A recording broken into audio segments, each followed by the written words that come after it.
High above the village of Grindelwald, where the air feels thinner and the mountains stand eternal, a small figure prepares to step off the edge of the world. It's a curious sight, a person, a parachute, and a silent promise of flight. First of all, running down a hill at my age would be nearly impossible. Plus, I'm fighting the wind and trying to drag this parachute along with me. As exciting as this looks, I don't think this is something I'm going to do. This sport is best left to the young and vibrant.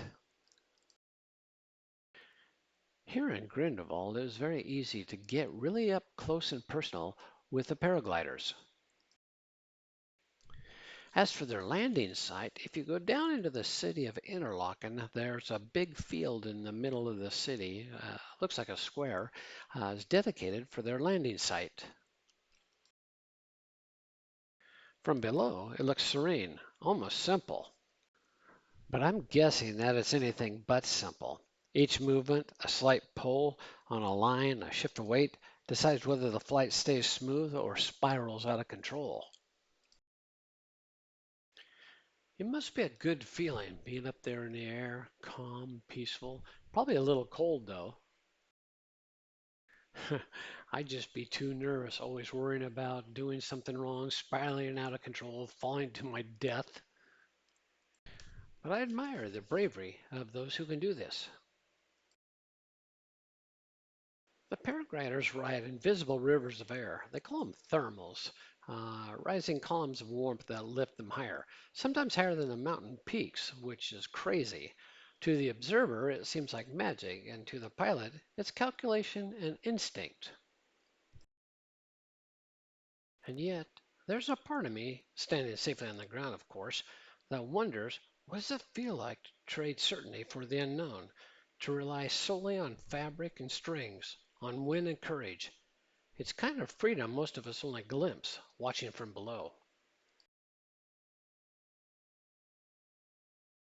I'm not sure of all the correct names. I know there's a paragliding where you lay down.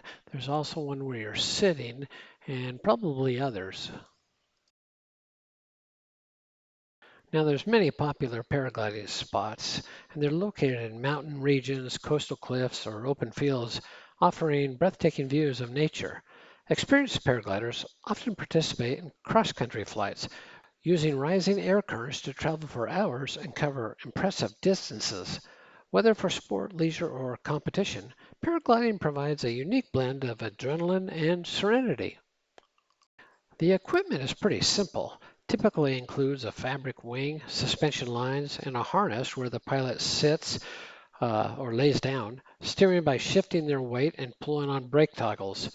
Safety is a top priority, of course, with pilots undergoing training to learn proper launching, flying, and landing techniques.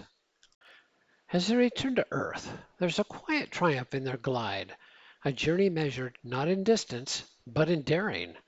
And for those of us still standing with full feet firmly planted on the ground, it's a reminder that some horizons can only be crossed by letting go. So we watch, grounded, but inspired, wondering if one day we might also feel the wind carry us beyond the familiar. Because sometimes the boldest flights begin with a single step into the unknown.